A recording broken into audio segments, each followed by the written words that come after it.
Bem, galera, então vamos botar a mão na massa e hoje a gente vai fazer bastante exercícios sobre o nosso assunto, tá? Para deixar. Espero que vocês também tenham feito alguns exercícios lá da apostila, de preferência que tenham feito todos, né? O nosso caderno de atividade, tá? E queria deixar também o seguinte, eu vou deixar em aberto, se alguém quiser propor algum exercício lá da apostila, basta dar um toquezinho aí que eu vou lá e busco esse exercício. E aí a gente vai fazer, tá bom? Então vamos lá. Eu tenho já alguns aqui em mente aqui para vocês. Olha só.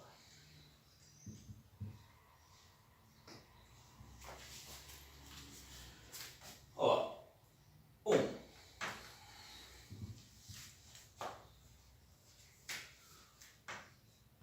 um atleta do arremesso de peso lançou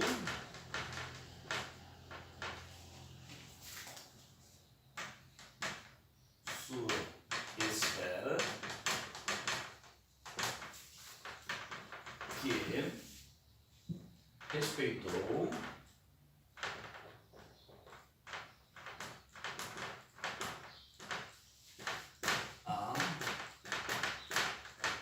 função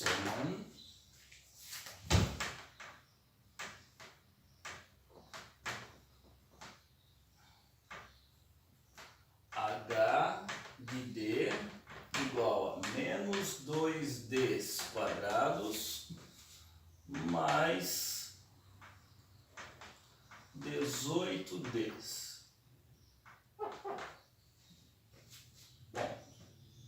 Com h a altura e d a distância. Responda.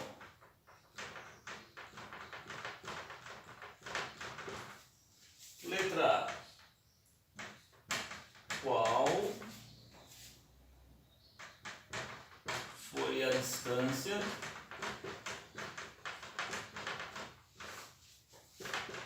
do arremesso?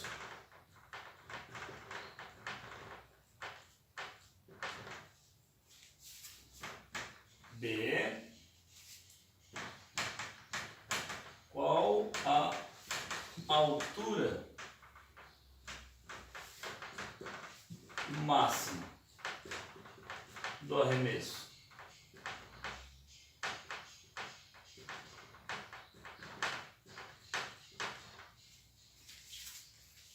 E letra C.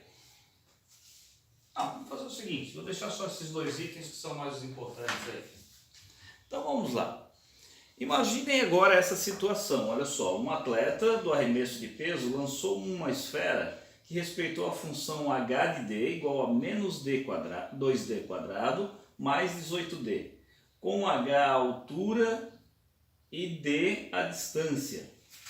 Então responda, qual foi a distância do arremesso e qual a altura máxima desse arremesso? E aí, alguém tem alguma ideia de como é que a gente começa a fazer isso aí?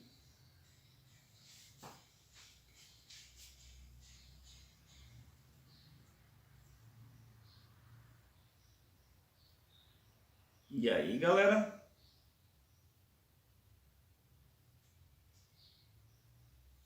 Vamos lá, eu quero a colaboração de vocês aí.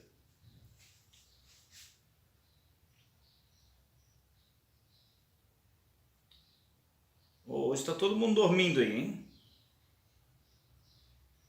Ninguém vai me ajudar hoje?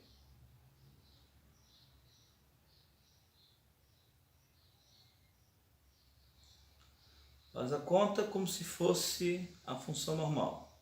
Transformar a função em equação de segundo grau. Bem, olha só, as ideias aí até que não são ruins, mas a gente vai fazer o seguinte, olha só. Vamos primeiro de tudo tentar verificar o que está acontecendo aqui. Se vocês observarem que está aqui, é o termo dependente e aqui é o termo independente. Então, com isso, a gente sabe que está acontecendo isso aqui graficamente. Ó. Aqui é o zero, certo? Então, aqui, se vocês observarem, o A vale menos 2, o B vale 18 e o C vale 0. Se o C vale 0, o C o que ele é? Não é intersecção com o eixo Y? Então vocês já acabaram de ganhar um ponto. O ponto seria esse. Ele começa aqui do zero. Aí olha o A que vale menos 2. Se o A vale menos 2, o que isto quer dizer? Que nossa parábola tem a concavidade voltada para baixo. Então, ele vai fazer mais ou menos isso. Óbvio, lançou, ela vai subir. Conforme ela vai subindo, vai perdendo energia, até que ela vai perder energia e começar a cair de novo. E aí ela vai fazer isso. Isso aqui seria o quê? A distância onde ele colocou, porque justamente aqui está a altura pela distância. Não é isto? Então, se vocês observarem, basta a gente analisar o que o exercício está pedindo. Então, aqui, se vocês observarem, qual foi a distância do arremesso? O arremesso foi até aqui. Então, se isso aqui é o x', esse daqui seria o x duas linhas. E, obviamente, a segunda pergunta que eu fiz para vocês foi justamente a altura máxima. O que seria a altura máxima dele? Isso aqui não é a altura? Então, seria isso aqui, ó. Eu estou pedindo para vocês o y do vértice. Então, com esses dois itens, nós vamos conseguir resolver. Certo? Então, o primeiro cálculo que nós vamos fazer é ver a distância aqui. Se a distância, nós estamos procurando o quê? Os dois zeros da função. Então, para calcular os zeros, nós vamos dizer que 0 é igual a menos 2d quadrados mais 18d. Isso aqui seria as nossas distâncias. Bem, consequentemente, olha só o que vai acontecer. Eu quero aqui exatamente, o zero da função. Essa daqui não tem C, o C vale 0. Se o C vale 0, quem quiser, eu respeito, pode fazer lá por Bhaskara que vai encontrar os dois mesmos resultados. Mas toda vez que uma equação do segundo grau é incompleta, que não tem o C, significa dizer duas coisas. Que o primeiro x', ele sempre vai ser 0. Como você já viu, está aqui o 0. Que é óbvio, que é onde ele lançou a nossa esfera. E o x duas linhas, ele sempre será menos b sobre a. Consequentemente, então teríamos aqui que esse x duas linhas seria igual a menos b sobre a. Nós teríamos então menos 18 sobre menos 2. Então, meu x duas linhas seria menos com menos, que vai dar mais, 18 dividido por 2, que vai dar 9. Está aqui, ó. Então, nós temos que isso aqui chegou a 9 metros. Tá? Nem botei ali, mas é a medida em metros. Então, temos a primeira. Qual foi a distância do arremesso? Pô, foi um arremesso de 9 metros. E agora, como é que eu faço para achar o y do vértice, que seria a altura máxima? Isso daqui responde, então, nossa letra A. Nossa letra B, vamos lá. Precisamos do cálculo do y do vértice. Y do vértice será menos delta sobre 4A. Nesse caso, eu acho que está mais fácil a gente fazer pela formulazinha, certo? Então, aqui o que nós vamos fazer é o seguinte, meu y do vértice será igual. Qual é o delta? Opa, não tem. Vamos calcular esse delta. Vocês sabem que o delta é b ao quadrado menos 4ac. Então, meu delta seria igual a b ao quadrado. Quem é b? 18 ao quadrado menos 4 vezes menos 2 e o c que vale 0. Consequentemente, também vocês têm uma informação importante, que isso aqui é uma multiplicação de números, onde um dos fatores é zero. A gente pode ter 500 números, se um deles for zero, na multiplicação, o resultado dá zero. Então isso daqui a gente pode até excluir, porque isso aqui vai dar zero. Então teríamos que o nosso delta aqui é 18 ao quadrado, que é exatamente 324. Tá aí. Esse seria justamente meu delta. Aí agora teríamos que o y do vértice é menos delta sobre 4a, então seria menos 324 sobre 4 vezes o a, que vale menos 2. Então y vértice seria igual a menos 324 dividido por menos 8. Então meu y vértice, divisão, menos com menos que vai dar mais, 324 dividido por 8, isso aqui não é uma conta exata, mas como a gente precisa colocar aqui a altura, isso aqui 32 vai dar 4,5. Então ele chegou à altura máxima de 4,5 metros. Tá aí. O que acharam do exercício? Difícil? Gente, pode observar que a maioria dos exercícios, as contas são fáceis. Nosso grande problema aqui vai ser a parte de interpretação. Tá? Conseguiram entender? Beleza? Então, ó, está sendo gravado. Eu vou passar para a próxima.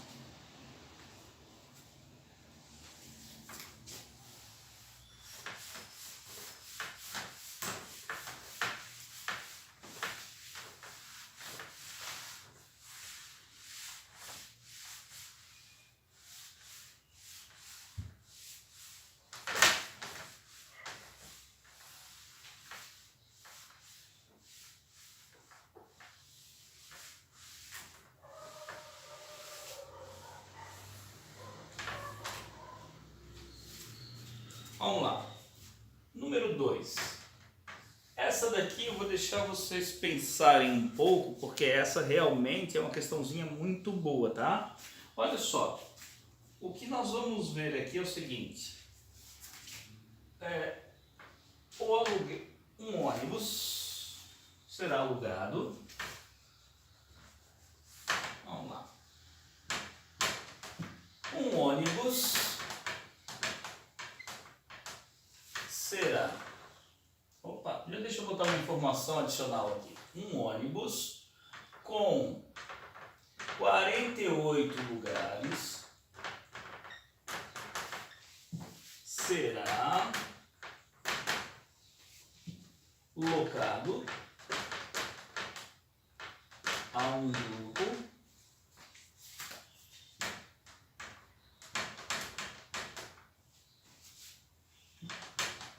da seguinte maneira.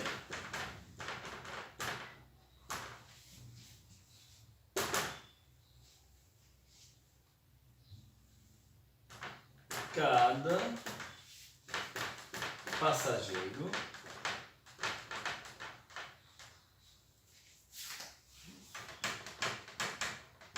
pagará R$ 40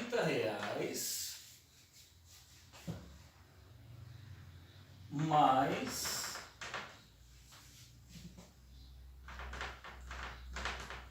R$ 2 por cada assento vazio.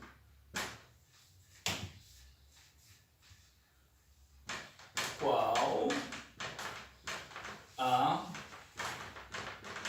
quantidade de passageiros que maximiza o lucro?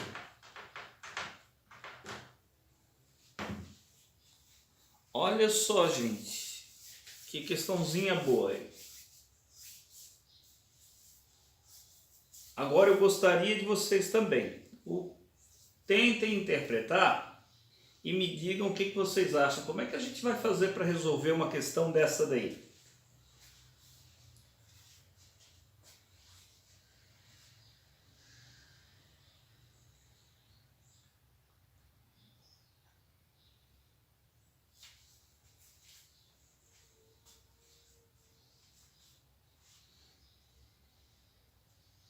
E aí, gente, eu quero ideias.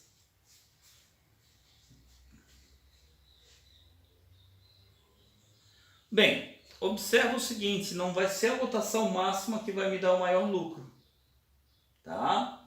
Porque digamos o seguinte, R$ 40 por passageiro e mais R$ 2 por cada assento vazio.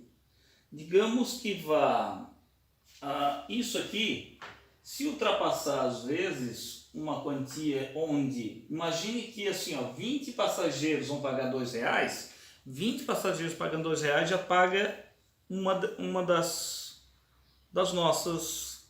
Então não é a lotação máxima. Infelizmente não é a lotação máxima.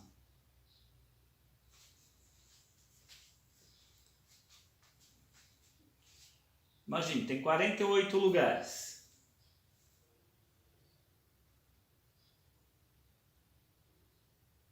Deixa eu até fazer um seguinte, ó. Vou deixar o exercício um pouquinho mais interessante. Eu vou dizer o seguinte, ó, em vez de R$ 40 cada um, eu vou botar como R$ 20 cada um, mais R$ 2 por cada assento. Pronto, para a gente ter um número até mais interessante.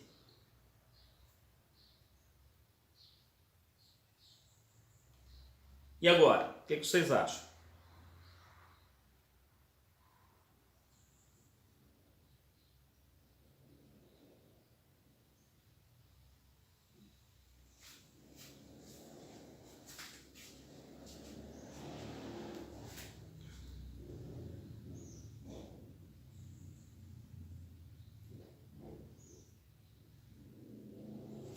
Nessa daí o problema ainda, de 10 para cima, não, eu quero aqui não um chute, eu quero uma resposta exata.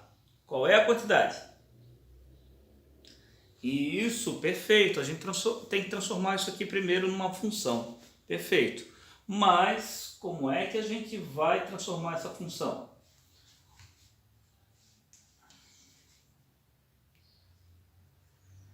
E aí,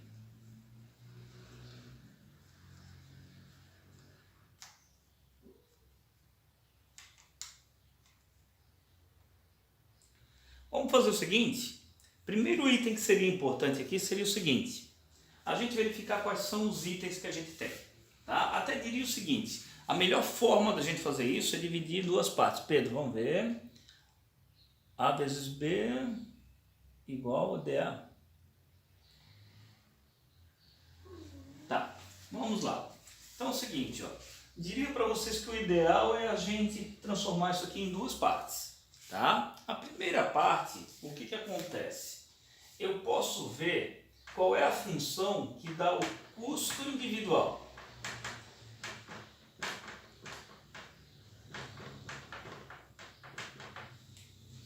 Tá? Para cada passageiro. Então vou dizer o seguinte, olha só. Cada passageiro P de X depende justamente de X pessoas. Então aqui eu vou botar X como exatamente número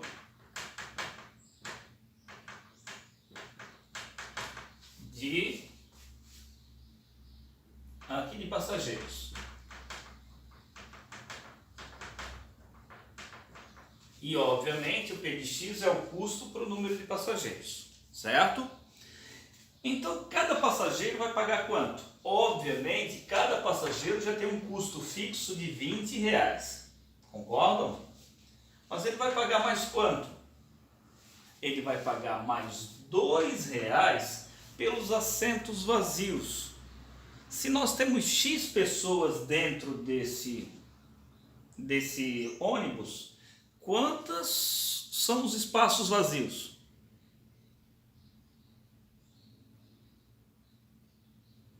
Alguém pode me dizer? Os espaços vazios seriam justamente o quê? Não posso dizer que x, porque x é o número de passageiros que eu tenho ali dentro. Ó, ali é o número de passageiros. Agora eu tenho que pagar R$2 pelos assentos vazios. Como é que eu vou fazer para dizer quais são os assentos vazios?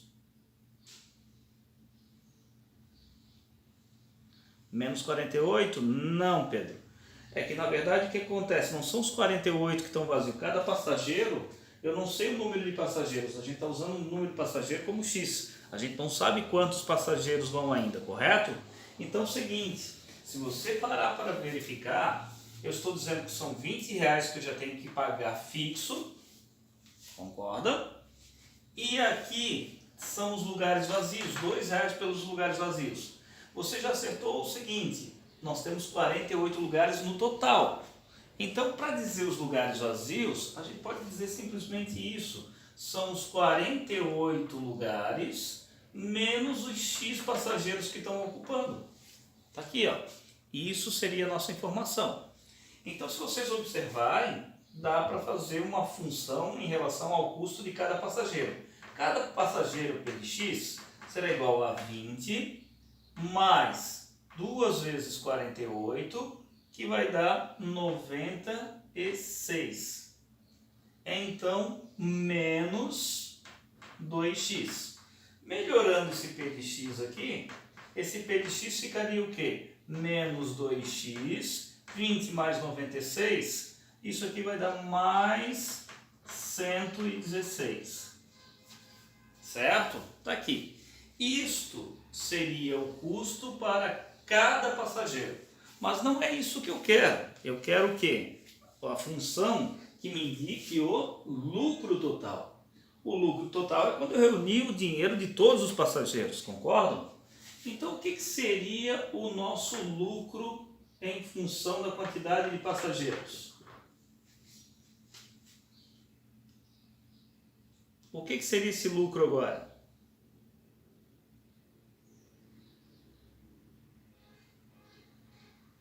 Nosso lucro seria justamente, ver se vocês concordam, o custo total de cada passageiro multiplicado pelo número de passageiros.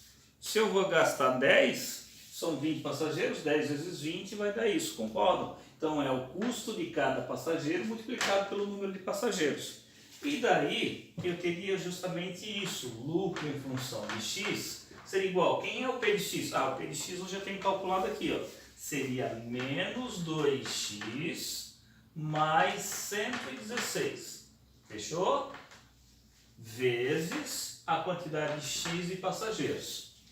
Então, o lucro x para passageiros seria esta multiplicação. Então, nós teríamos menos 2x ao quadrado mais 116x. Aqui. Essa é a nossa função lucro. E se é uma função lucro, vocês já conseguem me dizer qual é o tipo de gráfico que isso daí apresenta. Qual é o tipo de gráfico?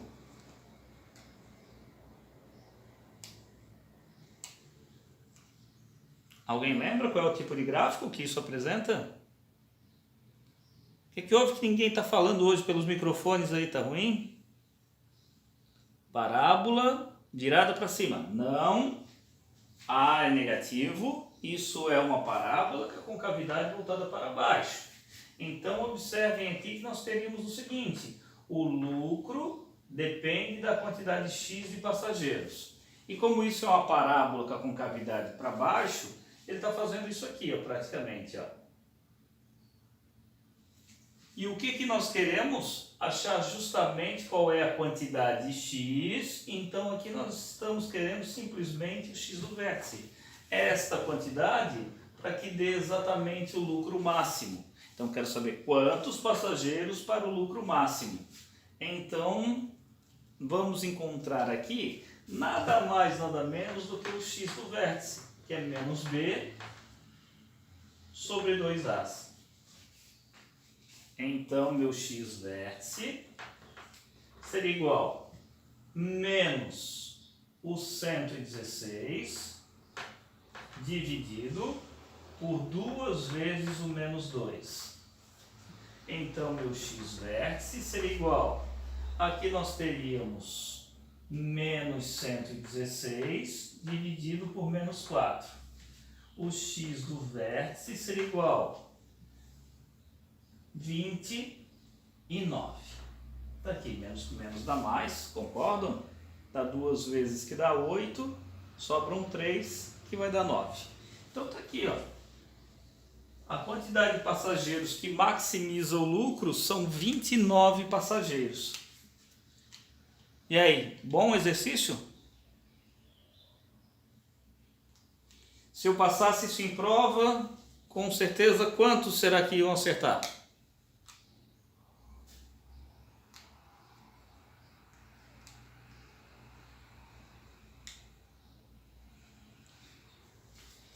E nessa daqui eu ainda podia emendar uma outra pergunta. Qual foi o lucro máximo? Alguém poderia me dizer qual foi o lucro máximo?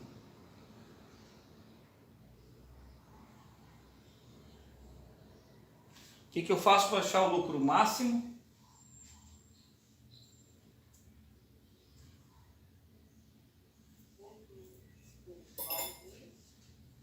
Isso, para o lucro máximo mas ficaria fácil, justamente vocês têm o x vértice, concorda? Deixa eu só aumentar meu volume aqui também, porque realmente está um pouquinho baixo aqui. Pronto, aumentei o volume aqui. Então, na verdade, seria o seguinte, vocês sabem qual é a quantidade. Então, troca essa quantidade dentro da função, coloca aqui no lugar do x o 29. Pronto. Com isso, vocês vão achar o lucro máximo dessa questão. Ficou claro? 116? Não, né? Eu preciso botar o 29 aqui no lugar para poder mostrar para vocês qual seria o lucro máximo. Porque, obviamente, aqui, ó, y vértice depende do x o vértice. Se eu colocar isto, eu acho isto. Tá? Então, é uma das formas. Ou, se vocês ainda preferirem, serem um pouquinho mais conservadores, vocês iam achar aqui simplesmente o y do vértice usando a formulazinha menos delta sobre 4a. Isso seriam as duas possibilidades que vocês teriam para essa daqui. Ficou claro? De boa?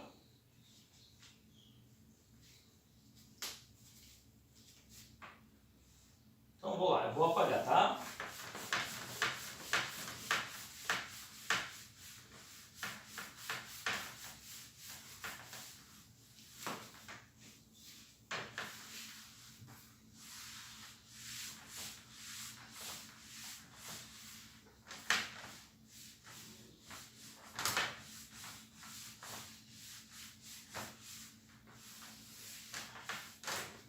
Obviamente, eu também vou lembrar com vocês sobre a inequação, né? Inequação para ver se vocês pegaram bem a informação. Eu gostaria, então, como terceiro exemplo, que a gente resolvesse isso aqui, ó. Resolva. Aí eu tenho isto. X ao quadrado menos 4x... Não, deixa eu botar um pouquinho diferente. X ao quadrado menos 10x mais 25 vezes,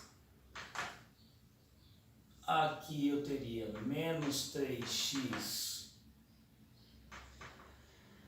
mais 18 sobre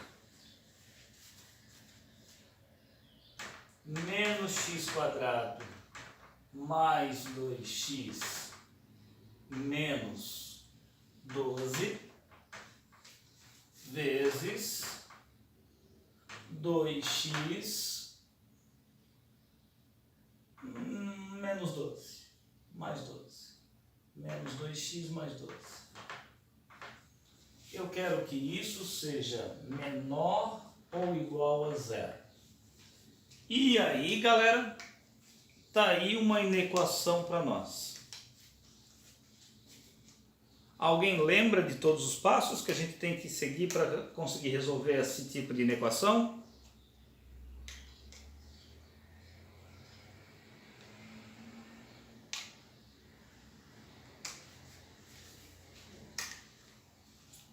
Vamos lá, vamos relembrar.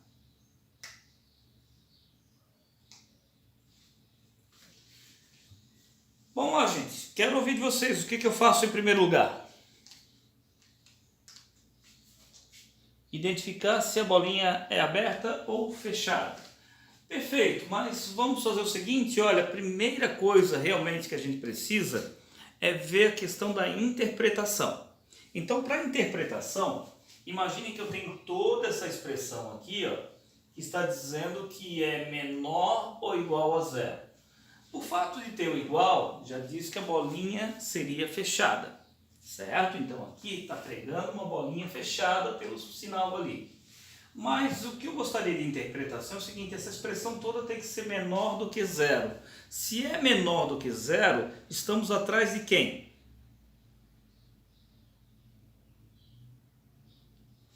Isso, tem que ser negativo, perfeito. Então estamos atrás aqui, gente, dos valores negativos.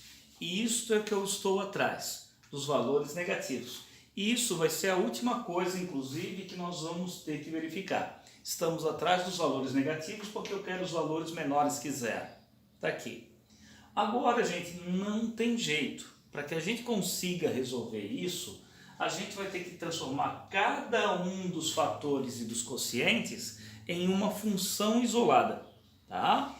Para a gente poder estudar os sinais todos juntos. Então, vamos começar assim, ó. Eu vou fazer uma f de x. Quem seria f de x? Seria essa primeira. Seria x ao quadrado menos 10x mais 25. Isso aqui é a minha primeira função. Depois, quem seria minha segunda função? Opa, essa daqui. Essa função aqui eu vou chamar de g de x. Meu g de x é menos 3x mais 18. Depois temos mais uma funçãozinha, que seria essa. Vou chamar de gh de x. h de x que é menos x quadrado mais 2x menos 12. E como eu vou precisar espaço ali do lado, eu vou fazer o seguinte, ó, nessa daqui que eu sei que já é mais curtinha, eu vou fazer a última aqui embaixo, tá? Ó. A última aqui embaixo eu teria fgh i de x, que seria igual a menos 2x mais 12. Tá aqui então. Eu tenho as quatro funções. Bem, o que acontece? Para ajudar vocês também, a gente sempre deve fazer o seguinte, vamos já conseguir botar as interpretações. Essa daqui, ela é uma função do segundo grau. O a é positivo. Então, qual é o tipo de gráfico? Isto é uma parábola com cavidade voltada para cima. Tá? O que acontece? Bolinha aberta ou fechada? Opa, aqui está me dizendo que é uma bolinha fechada. Então, bolinha fechada, essa eu não preciso me preocupar porque está na parte de cima. Depois, isto daqui não é uma função do segundo grau, é do primeiro grau. E se é do primeiro grau, ela é uma reta. Como o a é negativo, o a é menos 3, nós já sabemos que isso é uma parábola, perdão, é uma reta decrescente. Bem, está na parte de cima ou na parte de baixo? Na parte de cima, então ela preza que seja bolinha fechada. Se os senhores notarem, o que está acontecendo aqui é o seguinte, vamos para H. O que está me dizendo H? H, ela é uma função do segundo grau, só que o A é negativo. Se o A é negativo, isso é uma parábola com cavidade voltada para baixo. E aqui vem o segredinho. Toda vez que uma função, ou melhor, a expressão vem na parte de baixo, independentemente de ter igualdade, nós temos uma regra na matemática que nenhum número é divisível por zero. Então, por causa desta regra matemática, na parte de baixo de uma fração, jamais nenhum dos fatores pode dar zero. E se eles não podem dar zero, significa dizer que as bolinhas deles serão sempre bolinhas abertas. Então esse tem bolinha aberta. E esse daqui também, o A é negativo, certo? Só que ela não é do segundo grau, é do primeiro grau. Então isso aqui também já sabemos que é uma reta decrescente, porém esse também está na parte de baixo. Então é um dos fatores que tem restrição. Então ele sempre vai ser bolinha aberta. Tá aqui. Agora que a gente já sabe essa questão das bolinhas, agora a gente vai estudar os sinais todos juntos. E para estudar os sinais delas todos juntos, tá? Deixa eu até ganhar um pouquinho de espaço aqui. Para estudar os sinais delas todos juntos, a gente vai começar sempre achando os zeros da função de cada uma delas. Então, para achar zero da função, vocês sabem, basta dizer que isso aqui vale zero. Zero é igual a x ao quadrado menos 10x mais 25. Então, consequentemente, começamos calculando delta. Delta é menos 10 ao quadrado menos 4 vezes 1 vezes 25. Então, temos que o delta é igual a 100, menos com mais, menos, e menos com mais, menos. 4 vezes 1, 4, 4 vezes 25, dá 100 também. Então, meu delta ficou zero. Se o delta é zero, o que nós já sabemos também sobre isso? Significa dizer que nós teremos um único ponto de intersecção, que seria a única raiz mesmo dele. Então, nós vamos fazer o seguinte, vamos encontrar essa raiz. X é igual a menos b, mais ou menos a raiz de delta, sobre 2a. Então, gente, olha só até o que acontece. Como vocês sabem, o delta aqui deu zero. Então, a raiz de zero vai dar zero. Somar zero, subtrair zero, não vai mudar em nada. Então, toda vez que isso alcança, vai fazer isso aqui. Inclusive, se vocês observarem, ficou x sobre menos b sobre 2a. Isto é a fórmula do x do vértice, porque sempre que o delta for zero, nós temos uma única raiz e essa raiz automaticamente é o vértice.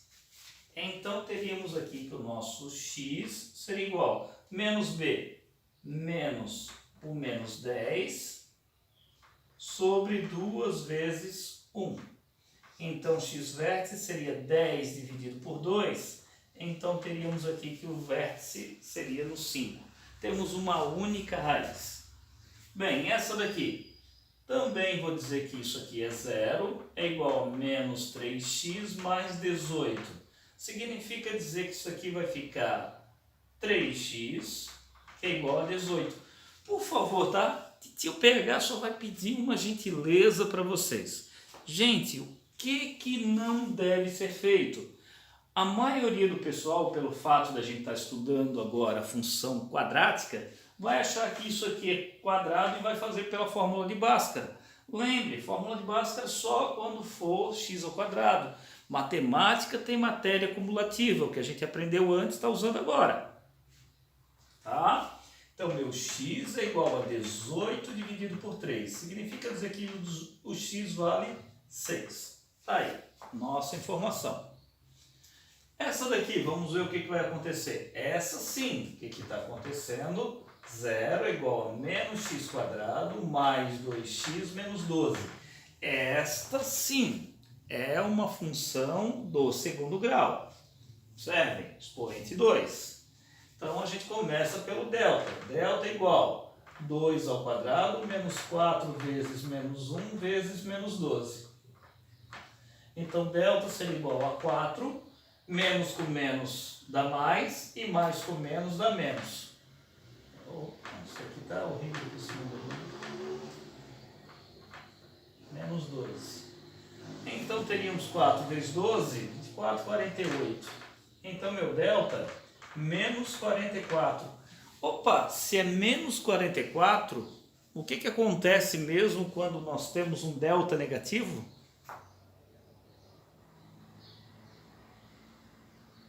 Alguém lembra o que acontece quando o delta é negativo? Não temos raízes, certo? Então, delta negativo, a gente encerra por aqui, ó. Não tem raízes reais.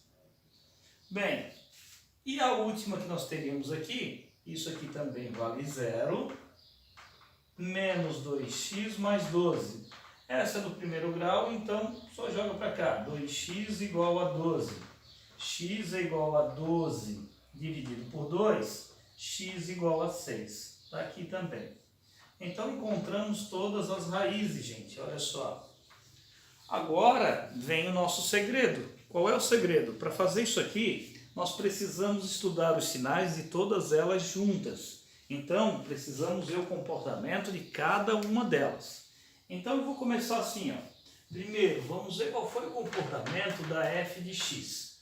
A f de x, simplesmente nós tivemos isto. Ela teve uma única raiz que seria no 5.